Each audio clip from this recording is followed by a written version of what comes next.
Mole collection of particle को represent करता है। कलेक्शन ऑफ पार्टिकल का मतलब क्या है? जैसे भी हम एक बात जानते हैं, अगर मैं तुमसे कहूं कि 1 डजन बनाना लेके आने हैं, तो तुम्हारे दिमाग में एक सीधी सी बात जाएगी कि हमें 12 बनाना लेके आने, हमें 12 बनाना लेके आने। ऐसे ही बच्चों, जैसे 1 डजन का मतलब 12 होता है ना, वैसे ही 1 मोल का मतलब 6.022 इंटू 10 टू द पावर 23 होता है।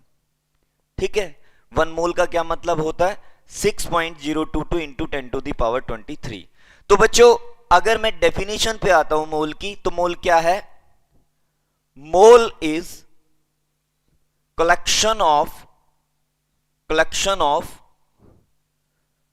6.022 into 10 to the power 23 particles. Mole इतने पार्टिकल का कलेक्शन है। ठीक है, यहां तक की बात। अब बात यह आती है कि जो मोल टर्म है और इतने पार्टिकल का जो कलेक्शन है, ये किसने दिया था, कैसे दिया, यही क्यों सेलेक्ट किया? इसके अलावा कोई और नंबर भी तो सेलेक्ट कर सकता था। तो बच्चों, 1 मोल की जो ये वैल्यू दी कि 1 mole is equals to 6.022 into 10 to the power 23। बच्चों, ये जो नंबर दिया था, ये दिया था एवोगैड्रो ने। साइंटिस्ट था, उसका नाम था एवोगैड्रो, और ये जाना जाता है एवोगैड्रो नंबर के नाम से। तो मैं इसको लिख देता हूं, ये किस नाम से जाना जाता है? Avogadro number. और एवोगैड्रो नंबर को कई बार हम Na से भी डिनोट कर देते हैं, यानी कि 1 mole is equals to 6.022 10 to the power 23 Avogadro number के बराबर होगा, या हम लिख सकते हैं Na के बराबर होगा। अब फिर से हमारा क्वेश्चन वही है कि एवोगैड्रो ने ये जो नंबर है, ये जो कलेक्शन है, कैसे सेलेक्ट किया? यही क्यों किया, इसके अलावा कोई और क्यों नहीं किया? जैसे 6.022 10 टू द पावर 23, भाई उसने 6 इंटू 10 टू द पावर 23 या कुछ और क्यों नहीं सेलेक्ट कर लिया? यही क्यों? तो बच्चों, एवोगैड्रो ने ये नंबर कहां से लेके आया था? देखो एवोगैड्रो, बच्चों हम एक बात जानते हैं, कार्बन जो होता है ना, C6 और ये 12, कार्बन का नंबर 6 होता है और मास उसका कितना होता है? 12। और कार्बन इस नेचर में, हमारी केमिस्ट्री के अंदर इस फॉर्म में भी पाया जाता है, 613 और 614 में। ये जो तुम्हारे सामने अभी मैंने लिखे हैं, ये कार्बन के आइसोटोप है। आइसोटोप वो होते हैं जिनका एटॉमिक नंबर तो सेम होता है, लेकिन मास अलग अलग होता है। ठीक है, तो भाई कार्बन के ये 3 आइसोटोप थे। एवोगैड्रो ने क्या किया? कार्बन का ये वाला जो आइसोटोप है ना, 12 वाला, जिसका मास 12 है, उसको लिया।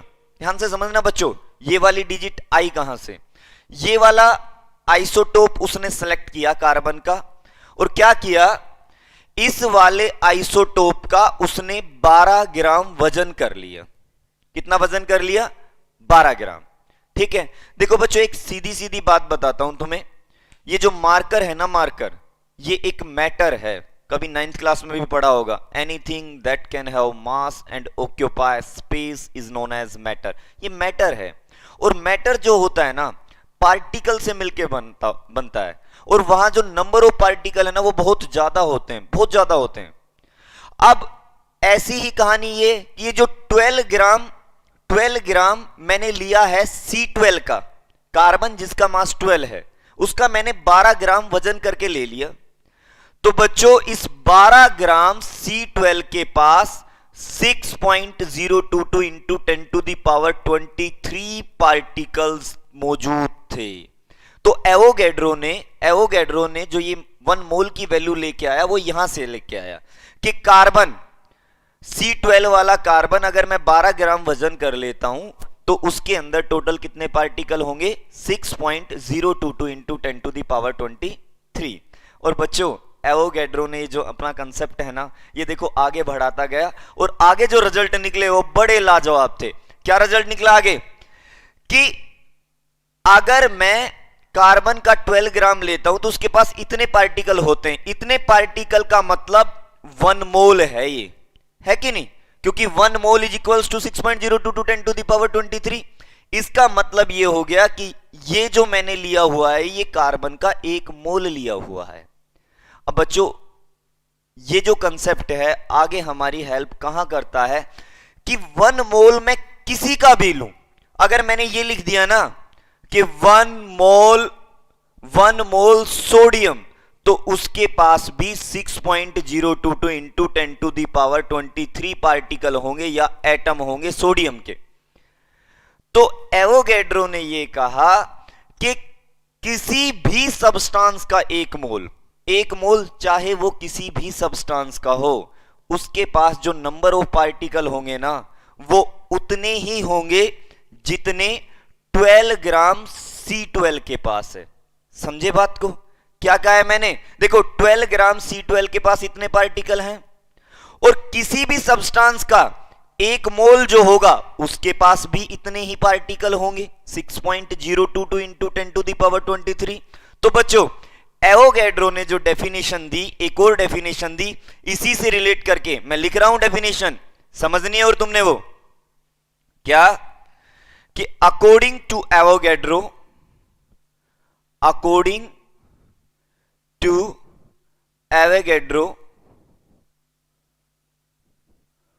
1 mole of any substance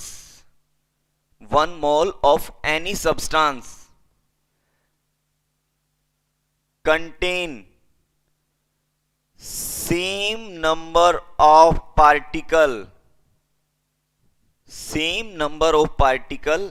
as in 12 gram of C12।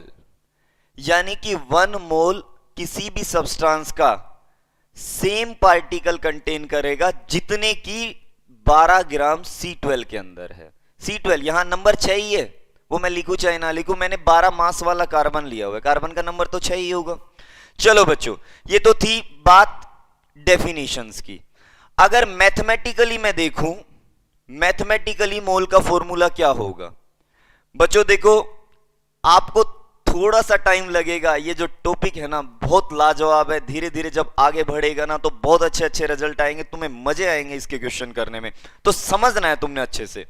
Mathematically अगर मैं देखूं तो इसका फॉर्मूला क्या बनता है? बच्चों फॉर्मूला भी हम बनाते हैं, हम रटेंगे नहीं किसी भी चीज को, हम बना रहे हैं हर चीज। देखो बच्चों अभी 12 ग्राम C12 के बारे में एवोगैड्रो ने क्या कहा कि 12 ग्राम C12 के पास 1 मोल होता है, ठीक है।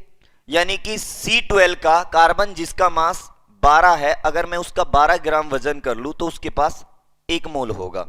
सही बात है ये।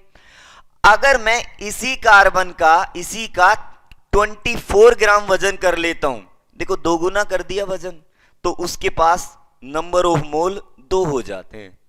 अगर मैं इसी का 36 ग्राम वजन कर दूं तो नंबर ऑफ मोल 3 हो जाते हैं, 3 मोल हो जाते हैं। अब बच्चों तुम समझ पा रहे हो फॉर्मूला क्या बनेगा मोल निकालने का?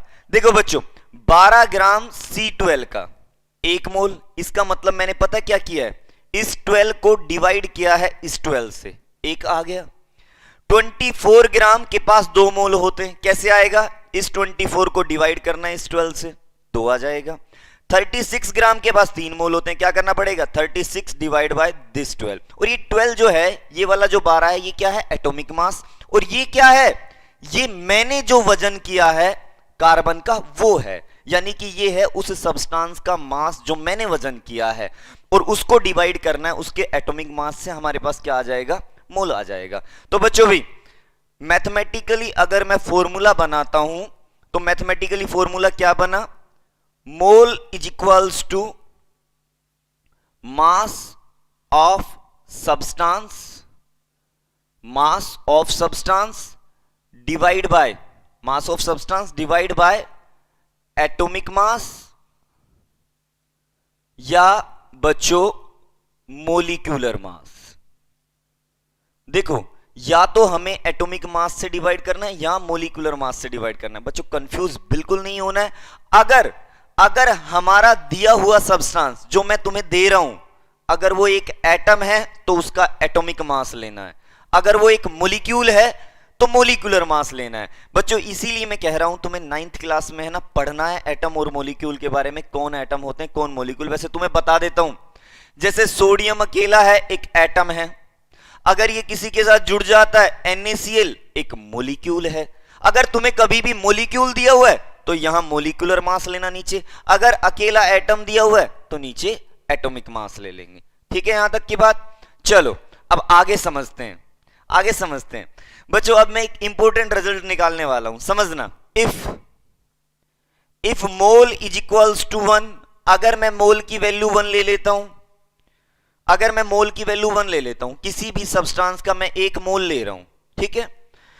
मैंने अगर मोल की वैल्यू 1 ले ली तो 1 इज इक्वल्स टू, यहां मोल की जगह 1 रखूंगा, 1 is equals to mass of substance और डिवाइड बाय उसका एटॉमिक मास या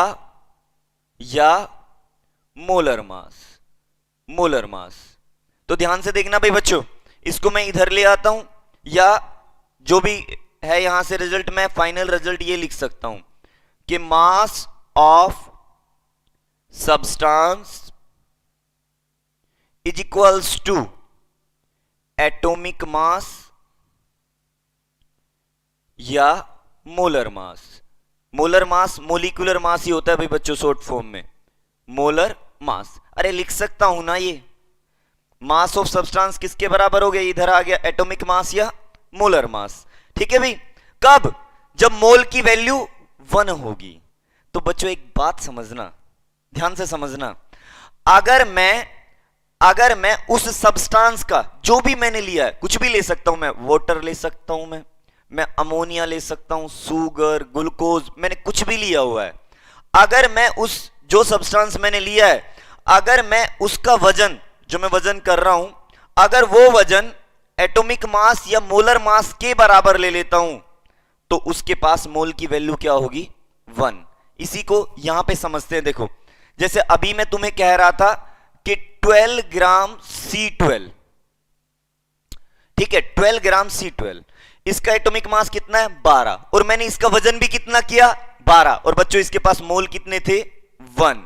यानी कि अगर मैं वजन किया हुआ मास, ये मैंने वजन किया था, वेट किया था इसका, यानी कि ये मास ऑफ द सब्सटेंस है, अगर मैं मास ऑफ सब्सटेंस उसके एटॉमिक मास के बराबर ले लूं तो मोल की वैल्यू कितनी होगी, 1। और ये सभी के लिए लागू है, दुनिया में जितने भी मोलिक्यूल है या एटम है सभी के ऊपर लागू है। चलो भाई बच्चों ध्यान से देखना अब आगे की बात, आगे का रिजल्ट ये है कि मोल, जो मोल होगा या 1 मोल होगा, किसी भी सब्सटेंस का 1 मोल जो होगा, फाइनली ये रिजल्ट आया ना कि किसी भी सब्सटेंस का 1 मोल जो होगा उसके एटॉमिक मास या मोलर मास के बराबर होगा।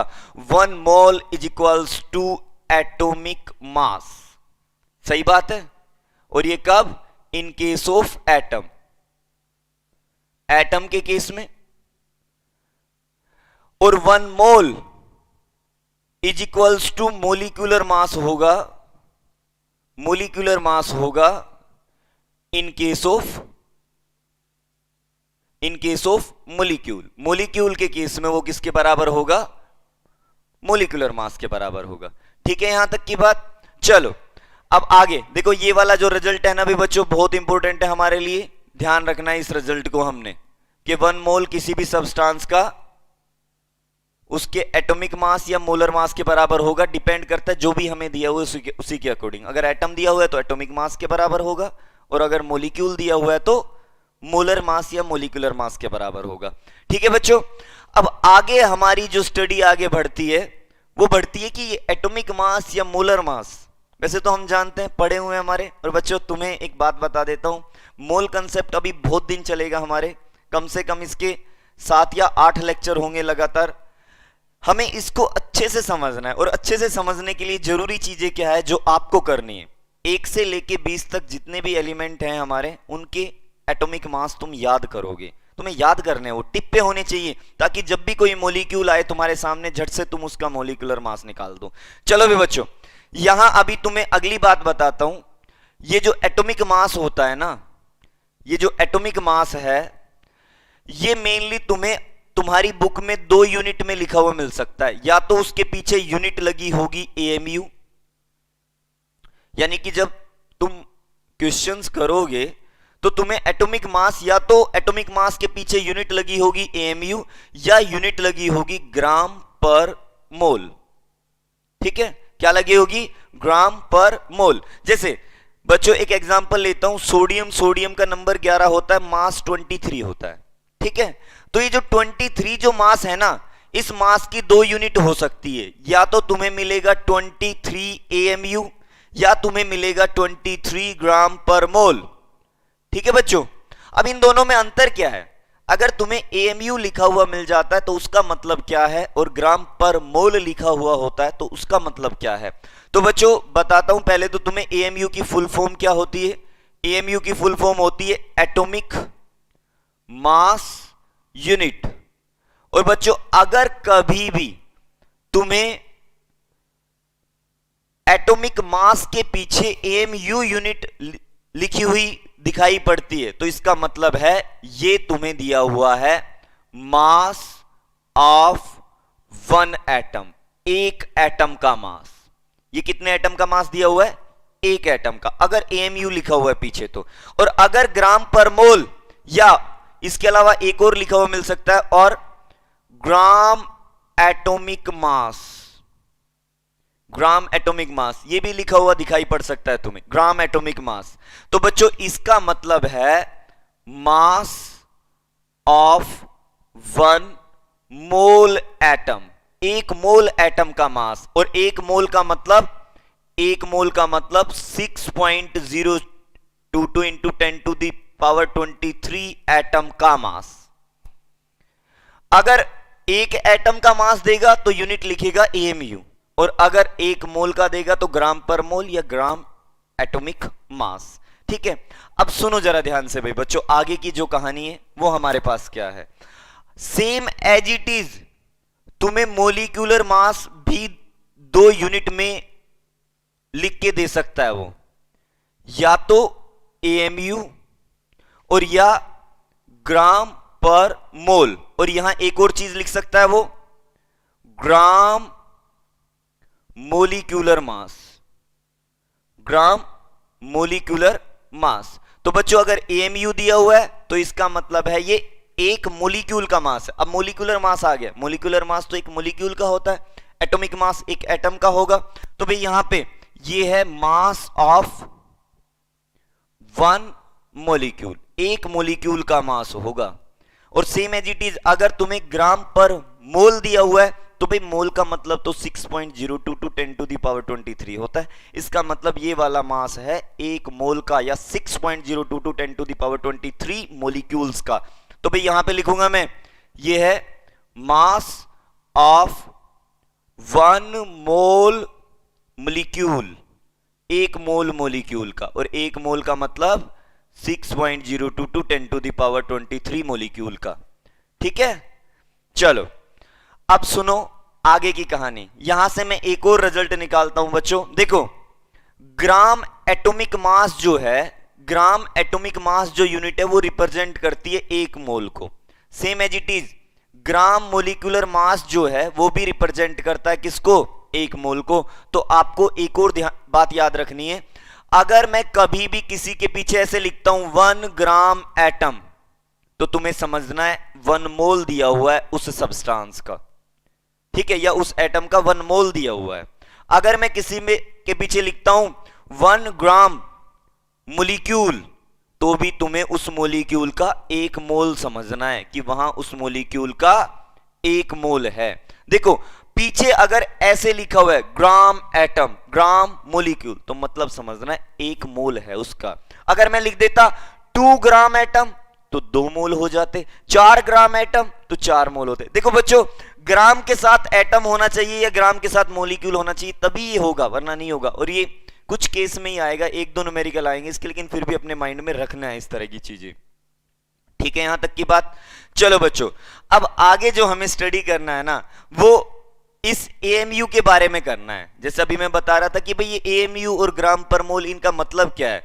तो बच्चों देखो एक बात सुनना ध्यान से, ये एएमयू और ग्राम पर मोल हम क्यों लेके आए? हम एक मोल एटम का मास क्यों निकाल रहे हैं? हम एक ही एटम का क्यों नहीं देख रहे? तो पता है क्या होता है, एक एटम जो होता है ना, एक एटम वो बहुत छोटा होता है, और इतने छोटे एटम का मास निकालने के लिए हमारे पास कोई वेइंग बैलेंस नहीं है। तो हम क्या करते हैं, कलेक्शन ऑफ एटम्स का मास निकालते हैं, या कलेक्शन ऑफ पार्टिकल का मास निकालते हैं। और वो जो कलेक्शन हम लेते हैं ना पार्टिकल का, वो लेते हैं 6.02 × 10⁻23। ये जो एएमयू है, ये एक एटम का मास मेजर करने की यूनिट है। यानी कि अब हम इसी के बारे में पढ़ते हैं, ये एएमयू क्या होता है और इसकी वैल्यू क्या होती है। तो समझना है बच्चों, अगला जो हमारा टॉपिक है वो एएमयू ही है। मोल कंसेप्ट धीरे धीरे आगे बढ़ रहा है बच्चों, एक एक चीज समझते चलना है तुमने। और जहां भी तुम्हें प्रॉब्लम आती है, तुमने मेरे से कांटेक्ट करना है, व्हाट्सएप करना है, या जो भी है पूछना है। अपनी हर प्रॉब्लम को लगातार, मतलब जब तुम पढ़ रहे हो लगातार उनको दूर करते रहना है। कोई भी डाउट तुम्हारा रहना नहीं चाहिए इस टॉपिक से रिलेटेड। चलो भी बच्चों, हमें पढ़ना है एएमयू के बारे में। एएमयू क्या होती है? वैसे एएमयू तुम्हें इस फॉर्म में ही लिखी हुई मिलेगी। एएमयू नाम होता है इसका atomic mass unit, atomic mass unit. ठीक है बच्चों, तो सुनना जरा ध्यान से, क्या होती है एटॉमिक मास यूनिट। बच्चों एक बात ध्यान से समझना, देखो मैं डायरेक्ट इसकी डेफिनेशन भी लिखवा सकता हूं, लेकिन तुम्हें समझ में आना चाहिए एएमयू बना कैसे, या किस तरीके से हम एक एटम का मास निकालते हैं। बच्चों समझना, ये हाइड्रोजन है हमारे पास जिसका नंबर 1 होता है और मास होता है इसका 1.008 ग्राम। हीलियम है जैसे 2, 4, लिथियम है जैसे हमारे पास 3, 7, ऐसे ऐसे आगे बढ़ रहे हैं हम। कार्बन है हमारे पास 6, 12। ठीक है, अब सुनो, देखो बच्चों, अगर मैं देखूं हाइड्रोजन का एटॉमिक मास कितना है, तो मैं कहूंगा एटॉमिक मास हाइड्रोजन का है, एटॉमिक मास की अगर मैं बात करूं ऑफ हाइड्रोजन, तो मैं कहूंगा 1.008 ग्राम। अगर मैं ग्राम लगा रहा हूं पीछे, ग्राम पर मोल है ये, यानी कि एक मोल का मास है 1.008, एक एटम का नहीं है। अगर मैं एक एटम का निकालता हूं मास ऑफ 1 एटम, एक एटम का मास निकालता हूं, किसका? हाइड्रोजन का। हाइड्रोजन के एक एटम का मास कितना होगा? तो मैं कहूंगा 1.008। ये तो एक मोल का है ना, एक एटम का कितना होगा? डिवाइड कर देंगे 6.022 इंटू 10⁻23 से, है कि नहीं भाई? एक मोल का मास इतना, एक मोल का मतलब 6.022 इंटू 10⁻23 एटम का मास इतना। तो एक का कितना होगा? डिवाइड कर देंगे उससे, और ये वाली जो वैल्यू आती है ना हमारे पास आती है 1.67 इंटू 10⁻24 ग्राम। सोल्व कर लेंगे इसको, ये वाली वैल्यू आएगी हमारे पास। ठीक है यहां तक? अब सुनो जरा ध्यान से, इसका मतलब अब मुझे पता चल गया हाइड्रोजन के एक एटम का मास है 1.67 इंटू 10⁻24 ग्राम। हीलियम के एक एटम का कितना होगा? तो एटॉमिक मास यूनिट वास्तव में पता क्या होती है? एटम का मास निकालने की यूनिट, यानी कि हम एक एटम का मास बहुत जल्दी से कैलकुलेट कर सके, आसानी से कैलकुलेट कर सके। अब अगर मैं देखूं तो हाइड्रोजन से हीलियम लगभग 4 गुना ज्यादा हैवी है। देखो इसका लगभग मास 1, इसका 4। तो हीलियम का जो एक एटम होगा वो हाइड्रोजन के एक एटम से लगभग 4 टाइम हैवियर होगा। सही बात है।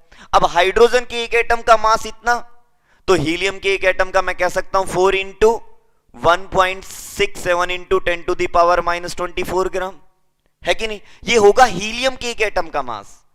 सेम एज इट इज इसका भी निकाल सकता हूं, इसका भी निकाल सकता हूं। इसमें क्या करूंगा मैं? कार्बन का एक एटम हाइड्रोजन के एक एटम से 12 टाइम हैवियर है, तो मैं 12 से मल्टीप्लाई कर दूंगा। लेकिन बच्चों अब जो ये मैं निकाल रहा हूं ना, ये निकाल रहा हूं एक एटम का मास, और एक एटम का जो मास निकाल रहा हूं हाइड्रोजन के विद रिस्पेक्ट निकाल रहा हूं, हाइड्रोजन के एक एटम के विद रिस्पेक्ट निकाल रहा हूं। मैं बस ये चेक कर रहा हूं हाइड्रोजन के कंपैरिजन में वो कितना हैवी है, तो उसके अकॉर्डिंग मैं मास निकाल रहा हूं। लेकिन बच्चों क्या होता है, जब हम सभी एटम का मास निकालते हैं, यहां से जितने भी हमारे पास नॉन एलिमेंट है उनका जब मास निकालते हैं ना, तो सभी एटम का मास करेक्ट नहीं आता हाइड्रोजन को रेफरेंस मान के, यानी कि उसमें कुछ गलतियां आती है। तो हम हाइड्रोजन के विद रिस्पेक्ट एटम का मास नहीं निकाल सकते, तो साइंटिस्ट कोई दूसरा रेफरेंस मेथड देखने लगे। फिर उन्होंने ऑक्सीजन को रेफरेंस मान के निकालना स्टार्ट किया मास, लेकिन वहां से भी गलती आई। फिर लास्ट में उन्होंने कार्बन को रेफरेंस माना और कार्बन को लेके उन्होंने हमारी पीरियोडिक टेबल में या जितने भी नॉन एलिमेंट है उन नॉन एलिमेंट का मास निकाला। और आज भी हम जो एटॉमिक मास पढ़ते हैं वो कार्बन के विद रिस्पेक्ट पढ़ते हैं। अब बच्चों मैं तुम्हें यही समझाना चाह रहा हूं कि ये जो कार्बन के विद रिस्पेक्ट मास निकाला जाता है कैसे निकाला जाता है, और वही एएमयू की वैल्यू होती है, और कैसे ये सभी एटम का मास निकाल देता है। तो बच्चों ये जो अभी मैं बता रहा था ये वाला मेथड में एरर आती है, इसलिए इसको रिजेक्ट कर दिया गया था। तो अभी ये नोटबुक में नहीं करना आपको, अभी समझना है आपको, एक और चीज समझनी है। मैं एएमयू की केवल डेफिनेशन समझाना चाह रहा हूं बच्चों, तुम किसी भी चीज को रटो ना, हर चीज को समझो। देखो मान लो बच्चों हमारे पास ये 4 एलिमेंट है A B C D, hypothetical मैंने माने हुए हैं, बनावटी है। इसका एटॉमिक मास है 1 ग्राम, इसका 2, इसका 3, इसका 4, और ये जो मास है ये 1 मोल के हैं। कितने हैं? पर मोल है ये मास, पर मोल, और ये भी पर मोल। अगर मैं इस ए के एक एटम का मास निकालना चाहता हूं तो मैं कैसे निकालूंगा? इस 1 को डिवाइड कर दूंगा 6.022 इंटू 10⁻23 से। और मैंने है ना, ये तो एक हाइपोथेटिकल है, मैंने माना हुआ है इसको, तो मैंने मान लिया ये वैल्यू आई मेरे पास x। कितनी आ गई? x। ठीक है, यानी कि भाई मेरे पास रिजल्ट क्या आया कि ए के एक एटम का मास कितना होता है? x। ठीक है बच्चों, अब सेकंड मैंने क्या देखा कि B का जो मास है A का 2 टाइम है, इसका मतलब B का जो एक एटम होगा A से 2 गुने मास का होगा। अगर A के एक एटम का मास x है तो B के एक एटम का मास कितना होगा? 2x। C के एक एटम का मास 3x, इसके एक एटम का मास 4x। यानी कि मैंने A को रेफरेंस मान के सबका मास निकाल दिया, जैसे मैं हाइड्रोजन को रेफरेंस मान के सबका निकाल रहा था। लेकिन मान लो इसमें कुछ एरर है, ए को रेफरेंस मान के जब हम निकालते हैं, मान लिया इसमें कुछ एरर आ रही है, मैं तो डी को रेफरेंस मान के निकालना चाहता हूं या मैं बी को रेफरेंस मान के निकालना चाहता हूं। तो बच्चों चलो बी को रेफरेंस मान के निकालते हैं। अब बी का जो एटॉमिक मास है 2 ग्राम पर मोल। अगर मैं एक एटम का मास निकालूं, बी के एक एटम का मास निकालूं, तो मैं कहूंगा 2/6.022 इंटू 10⁻23। ध्यान से समझना। अब ये आ गया बी के एक एटम का मास, बी के एक एटम का मास आ गया। बच्चों मैंने इसको 1/2 से मल्टीप्लाई कर दिया, 1/2, या मैं कहता हूं 2 से डिवाइड कर दिया। 2 से अगर डिवाइड किया तो देखो ये हमारे पास क्या आ गया, 2 से 2 कैंसिल, ये आ गया 1/6.022 10⁻23। 1/6.022 10⁻23, जिसको मैंने क्या माना हुआ था? x। ये एक रेफरेंस आ गया हमारे पास। अब मैं क्या कहूंगा, अब कुछ नहीं करना, जो भी एटॉमिक मास दिया हुआ है ना उसको इस x से मल्टीप्लाई करते जाना है। तो ये क्या हुआ, इसका क्या हो गया, इसके एक एटम का मास 1x, इसका क्या हो गया 2x, इसका क्या हो गया 3x, इसका क्या हो गया 4x। अब मैंने देखो, मैंने B को रेफरेंस मान के सबका निकाल दिया, लेकिन B को जब रेफरेंस माना ना तो मैंने पता क्या किया, क्योंकि इसके एक मोल का जो मास है वो 2 ग्राम है, मैंने 2 से डिवाइड किया पहले, यानी कि इसके एक एटम के मास को मैंने 2 से डिवाइड किया। अगर मैं इसको रेफरेंस मानूंगा C को, तो मुझे C के एक एटम के मास को 3 से डिवाइड करना पड़ेगा, फिर उसको सभी से मल्टीप्लाई करना है, वो फिर सबका एटॉमिक मास निकालता जाएगा।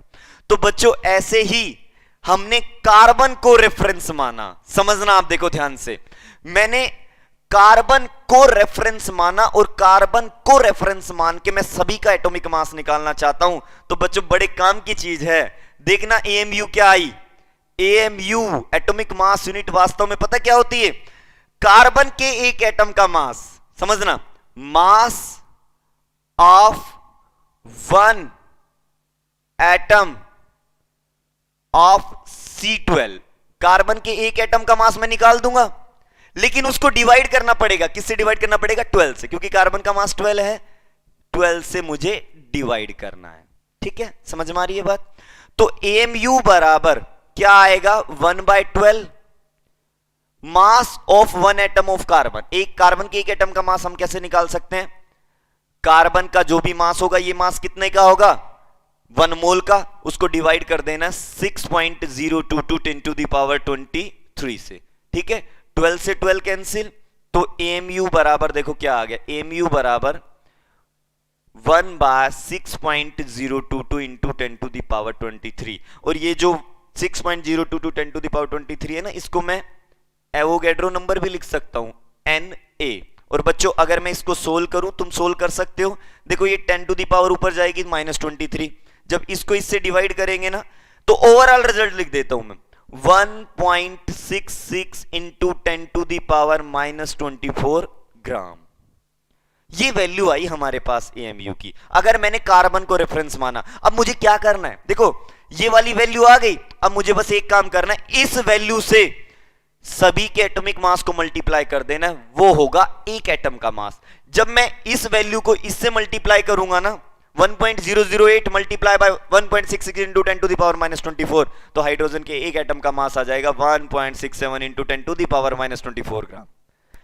4 से इसको मल्टीप्लाई करूंगा, 7 से इसको मल्टीप्लाई करूंगा, तो ओवरऑल हमारे पास रिजल्ट आते जाएंगे। और बच्चों इस वैल्यू को हम बोलते हैं AMU। तो मैं ये भी लिख सकता हूं, ये भी लिख सकता हूं कि हीलियम के एक एटम का मास होगा 4 AMU।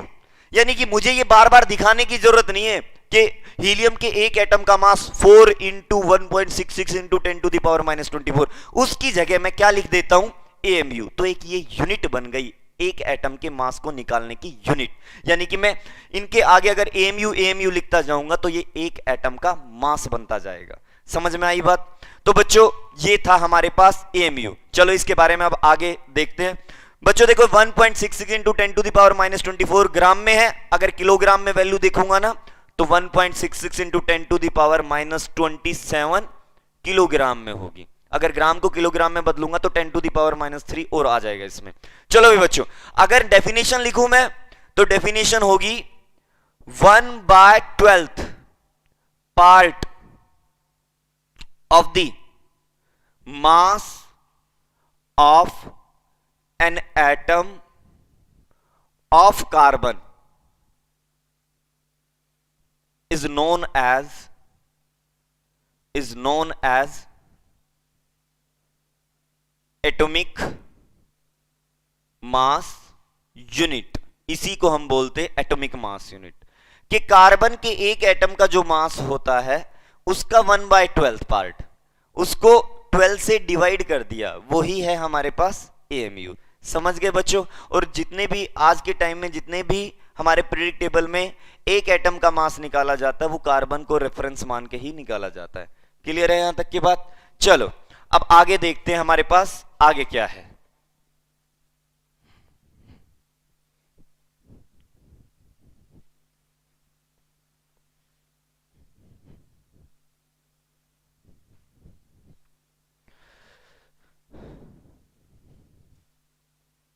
देखो बच्चों एक और रिजल्ट निकालते हैं हम, बहुत अच्छा, बहुत ही शानदार रिजल्ट निकालते हैं।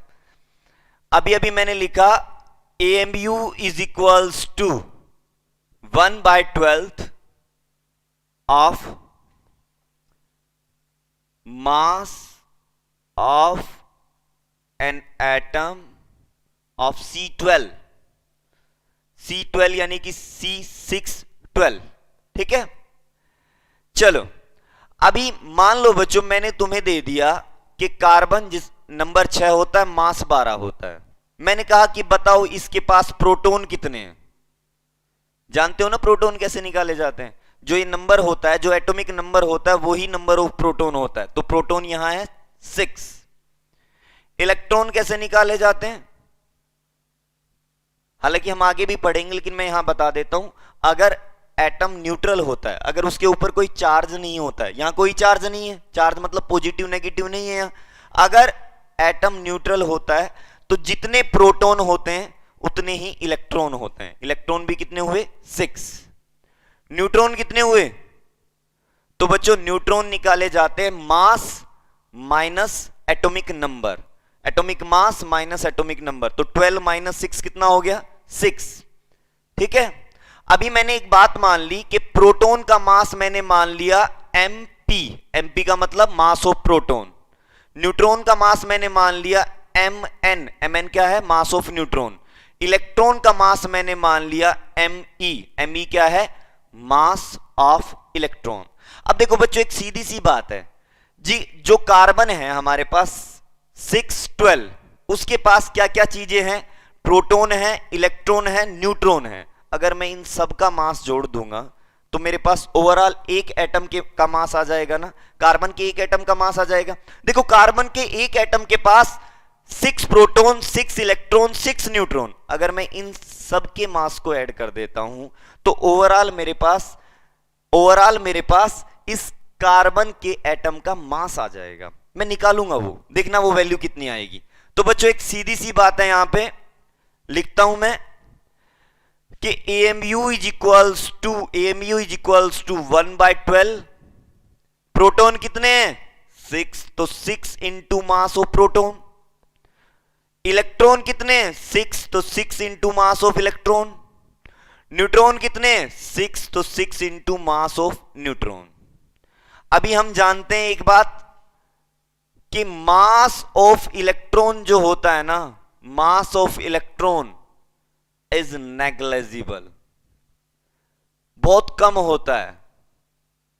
सो इट इज नेग्लेक्टेड, हम उसको नेग्लेक्ट कर देते हैं। जो इलेक्ट्रॉन का मास होता है वो बहुत कम होता है, हम उसको नेग्लेक्ट कर देते हैं। और हम ये पढ़ते भी थे, 9th क्लास में पढ़ते भी थे कि जो एटम का मास होता है वो न्यूक्लियस के अंदर होता है, और न्यूक्लियस के अंदर बस दो ही चीजें होती हैं, प्रोटॉन और न्यूट्रॉन। यानी कि इलेक्ट्रॉन का मास के अंदर कंट्रीब्यूशन बहुत कम होता है, इसलिए हम उसको नेग्लेक्ट कर देते हैं। चलो भी बच्चों, AMU बराबर क्या आया? AMU is equals to 1/12। अंदर क्या बच गया? अब 6 mass of proton, 6 mass of neutron. अब तुम्हें एक अच्छी बात बताता हूं, मास ऑफ प्रोटॉन जो होता है ना, प्रोटॉन का मास और न्यूट्रॉन का मास बराबर होता है। Mass of proton is equals to mass of neutron. तो बच्चों यहां से ओवरऑल क्या आ गया? देखो AMU बराबर 1/12, 6 mass of proton plus mass of neutron किसके बराबर है? Mass of proton. यानी कि मैं इसकी जगह क्या लिख सकता हूं? इसकी जगह मैं लिख सकता हूं 6 मास ऑफ प्रोटॉन। Mn की जगह मैंने क्या लिख दिया? MP, क्योंकि दोनों बराबर है। चलो, तो ओवरऑल रिजल्ट आया AMU बराबर 1/12। देखो ये क्या आ गया? 6 + 6 12 MP, 12 से 12 कैंसिल, तो ओवरऑल क्या आ गया? ये किसके बराबर आ गया? MP के बराबर। तो मैं कह सकता हूं AMU बराबर मास ऑफ प्रोटॉन, अरे बोल सकता हूं, या मास ऑफ न्यूट्रॉन, क्योंकि मैं इस MP की जगह भी Mn लिख सकता था ना। AMU बराबर मास ऑफ प्रोटॉन या मास ऑफ न्यूट्रॉन, और AMU बराबर 1/Na भी हो सकता है। AMU बराबर 1/Na, और इसकी वैल्यू और क्या आई थी? 1.66 इंटू 10⁻⁻24 क्या? ग्राम। तो भाई बच्चों ये हमारा ओवरऑल रिजल्ट आया। ठीक है, ध्यान रखना है तुमने इस रिजल्ट के बारे में, बहुत इंपॉर्टेंट रिजल्ट है। क्लियर है यहां तक की बातें? समझ में आ गया सारा? जो भी डाउट है वो आपको क्लियर करना है, चाहे आप मेरे को कॉल करें, व्हाट्सएप करें, जो भी तुम्हारा इससे रिलेटेड डाउट है ना वो पूछना है। चलो भी बच्चों नेक्स्ट देखते हैं हम। नेक्स्ट हमारे पास क्या है? नेक्स्ट समझना है अभी बच्चों। अभी थोड़ा सा तुम्हें 9th क्लास के बारे में बताता हूं मैं, मोलिकुलर मास के बारे में, क्योंकि अब जो मोल कंसेप्ट हम आगे बढ़ाएंगे ना तो बार बार हमें मोलिकुलर मास निकालना पड़ेगा। तो बच्चों ये मोलिकुलर मास क्या होता है? तो मैं लिख देता हूं the sum of the mass of individual atom is known as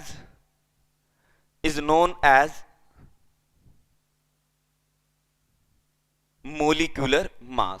इसको हम क्या बोलेंगे? Molecular mass. यानी कि वहां जितने भी एटम हैं उनके मास का अगर मैं सम कर दूं, टोटल कर दूं, तो ओवरऑल मेरे पास क्या आ जाएगा? Molecular mass. देखो बच्चों, मोलिक्यूल जो होता है ना वो एटम के कॉम्बिनेशन से बनता है, और जितने एटम जुड़े हैं और जुड़ के मोलिक्यूल बनाया है, अगर मैं उन एटम के मास का सम कर दूं, जितने भी एटम जुड़े सभी के एटॉमिक मास का सम कर देता हूं, तो ओवरऑल मेरे पास क्या आ जाएगा? मोलिकुलर मास आ जाएगा। तो सुनो, देखो मैं एग्जांपल लेता हूं। मान लो मैंने बच्चों H2O लिया, ठीक है। अब मैं जानता हूं हाइड्रोजन का जो एटॉमिक मास होता है ना, वैसे तो 1.008 होता है, लेकिन मैं नियरली 1 मानता हूं, ठीक है। 1 माना भी मैंने। हाइड्रोजन का मास कितना? 1। हाइड्रोजन है कितने यहां पे? 2। तो 1 इंटू 2, ये तो हो गया हाइड्रोजन का। किसमें जोड़ना है? ऑक्सीजन के मास में। ऑक्सीजन का होता है बच्चों 16, और ये तुम्हें याद कर लेना है। तो ओवरऑल हाइड्रोजन का मास हुआ 18 ग्राम पर मोल। एक मोल का 18 ग्राम। ठीक है, यहां तक की बात। चलो नेक्स्ट है हमारे पास H2O के बाद मान लिया मैंने ये ले लिया NH3, अमोनिया ले लिया, ठीक है। नाइट्रोजन का मास होता है बच्चों 14। कितना होता है? 14। और हाइड्रोजन का भी बताया तुम्हें 1।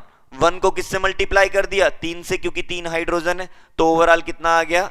17 ग्राम पर मोल। एक मोल का 17 ग्राम। चलो अब मैंने ये ले लिया, जानते हो ये किसका फॉर्मूला है? C6H12O6। ये फॉर्मूला है ग्लूकोज का, ठीक है। ग्लूकोज ले लिया भाई, मान लो मैंने। कार्बन कितने हैं? 6। और कार्बन का जो एटॉमिक मास होता है ना, अभी अभी लिखा भी था 12, तो मैं क्या कहूंगा? 12 इंटू 6 प्लस हाइड्रोजन कितने हैं? 12, और हाइड्रोजन का मास होता है 1, तो मैं लिखूंगा 1 इंटू 12 प्लस ऑक्सीजन कितने हैं? 6, और ऑक्सीजन का मास होता है 16। 16 इंटू 6 सोल्व करेंगे, ये हो गया 72, ये हो गया 12, और ये हो गया 96। जब सबको ऐड करेंगे ना तो आ जाएगा 180 ग्राम पर मोल। ठीक है बच्चों, सेम एज इट इज अगर मैं H2SO4 का निकालता हूं, H2SO4 क्या बोलते हैं? सल्फ्यूरिक एसिड, ठीक है। सल्फ्यूरिक एसिड का अगर मैं निकालता हूं, हाइड्रोजन कितने? 2। एक हाइड्रोजन का मास 1, 1 इंटू 2 प्लस सल्फर, सल्फर का होता है 32। बच्चों तुम याद कर लेना, ये 1 to 20 जितने भी एलिमेंट है 1 to 20 सबका एटॉमिक मास याद कर लेना है तुमने, ठीक है। सल्फर का होता है बच्चों 32 प्लस एक ऑक्सीजन का 16। ऑक्सीजन कितनी है? 4, तो 16 इंटू 4 हो गया हमारे पास।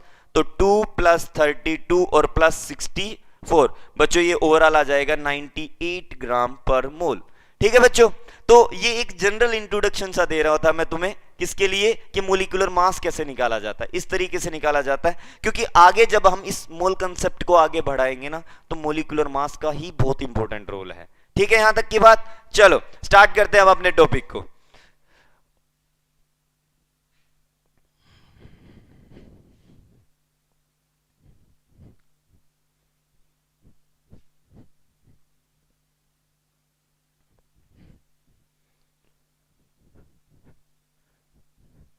देखो बच्चों, आगे जो हमारे पास है, आगे एक हेडिंग बनाना है आपको, कैलकुलेशन ऑफ मोल। मोल की कैलकुलेशन कैसे करेंगे हम, ठीक है। तो बच्चों एक सीधी सीधी बात बताई मैंने तुम्हें कि मोल का जो फॉर्मूला होता है ना, मोल इज इक्वल्स टू क्या होता है? सब्सटेंस का कितना मास हमें दिया हुआ है उसको डिवाइड कर देना उसके एटॉमिक मास या मोलिकुलर मास से। तो भाई बच्चों मैं लिखता हूं इसका formula, mass of substance divide by उसका एटॉमिक मास या उसका मोलर मास। मैं शॉर्ट फॉर्म में लिख देता हूं mm, इसका मतलब मोलिकुलर मास। ठीक है भाई, अब मैं कुछ एग्जांपल ले रहा हूं। मैंने लिया 9.8 ग्राम H2SO4। मुझे बताने इसके अंदर मोल कितने होंगे। मुझे क्या कैलकुलेट करना है कि यहां मोल की वैल्यू क्या होगी, कितने मोल होंगे इसके अंदर। तो मैं निकालता हूं। देखो बच्चों, मोल निकालने के लिए हमें क्या क्या पता होना चाहिए, मास ऑफ सब्सटेंस, और क्या पता होना चाहिए उसका एटॉमिक मास या molar mass. Mass of substance तो दिया हुआ है 9.8 ग्राम, ये मास ऑफ सब्सटेंस ही है। अब मुझे क्या निकालना है, मोलिकुलर मास, क्योंकि ये एक मोलिक्यूल है इसीलिए इसका मोलिकुलर मास निकालना पड़ेगा। तो मैं निकालता हूं इसका मोलिकुलर मास। बताओ मोलिकुलर मास क्या आया, मोलिकुलर मास बराबर हाइड्रोजन का 1 इंटू 2 प्लस 32 प्लस ऑक्सीजन का 16 इंटू 4, तो आया 98 ग्राम पर मोल। सही बात है, ठीक है यहां तक की। चलो अब मोल की वैल्यू निकालते हैं। मोल बराबर क्या हो गया, मास ऑफ सब्सटेंस कितना है 9.8 ग्राम, डिवाइड बाय मोलिकुलर मास कितना है उसका, मोलिकुलर मास है 98 ग्राम पर मोल। ग्राम से ग्राम कैंसिल, ठीक है। तो ये हमारे पास देखो क्या आ गया, 9.8 है और नीचे 98 है, तो ये कैंसिल करूंगा तो नीचे 10 आ जाएगा, तो मैं कहूंगा 1/10। बच्चों देखो एक यूनिट बच गई, ग्राम से ग्राम कैंसिल हो गया, ये मोल बच गया, ये वाला मोल ऊपर चला जाएगा। देखो MOLE लिखा है मैंने, MOLE का मतलब मोल, और ये भी मोल है, लेकिन ये जो है ना MOL ये मोल की यूनिट है, ठीक है। तो 1/10 मोल चला जाएगा ऊपर, तो ये आ गया 1/10 मोल, या मैं इसको लिख सकता हूं 0.1 मोल, ठीक है बच्चों।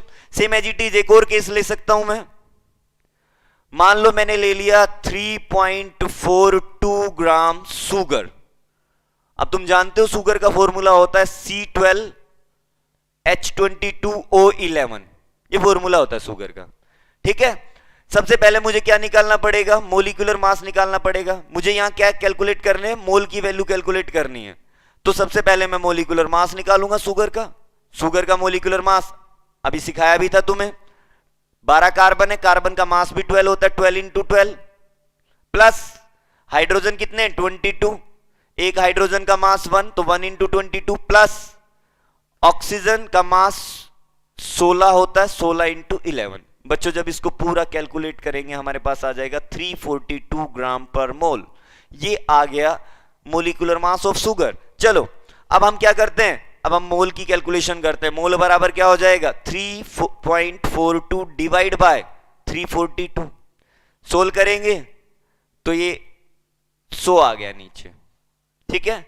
तो हम क्या कहेंगे, ये हमारा आ गया 1/100। 1/100 को हम ऐसे भी लिख सकते हैं 10⁻⁻² मोल, या हम ऐसे भी लिख सकते हैं 0.01 मोल। ये हमारा आंसर आ गया, ठीक है बच्चों। मतलब कि मोल की कैलकुलेशन करना बहुत आसान है, हमें केवल क्या निकालना है, मोलिकुलर मास निकालना है। मास ऑफ सब्सटेंस तुम्हें गिवन ही होगा। तो बच्चों अभी है ना इसी के नीचे जो मैं करा रहा हूं, आपको क्या करना है, मैं कुछ एग्जांपल दे रहा हूं जो आपको निकालने हैं। आपको निकालने हैं, मोल की कैलकुलेशन करनी है। क्वेश्चन लिख लो, ये calculate number of mole in following. मैं कुछ एग्जांपल दे रहा हूं, उनमें तुम्हें नंबर ऑफ मोल निकालने। पहला नंबर 1 10 ग्राम CaCO3 कैल्शियम कार्बोनेट। सेकंड है हमारे पास 5.85 ग्राम NaCl, इसमें निकालने हैं मोल हमें। थर्ड है 36 ग्राम ग्लूकोज, 36 ग्राम ग्लूकोज में निकालने हैं। फोर्थ है